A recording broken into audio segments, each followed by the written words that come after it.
Inatasan ni Pangulong Ferdinand R. Marcos Jr. ang ilang ahensya ng gobyerno na pasimplehin ang sistema ng turismo sa bansa para makapanghikayat ng mas maraming turista.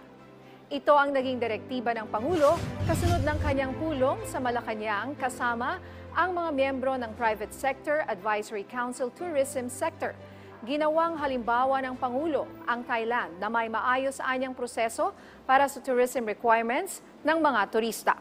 Kaya nais ng Pangulo na makonsolidate ang sistema para wala nang iisipin pa ang mga turista habang sila ay nagbabakasyon sa bansa. Inatasan din ng Pangulo ang Tourism Department na pag-aralan ang potensyal ng sports tourism para makapanghikayat ng mga turista, gayon din ang food tourism kung saan ibibida ang mga Filipino delicacy. Kabilang naman sa rekomendasyon ng PISAC para mapalakas pa ang turismo ay ang pagpapadali ng tourist visa application gaya ng sa Thailand, Vietnam at Malaysia.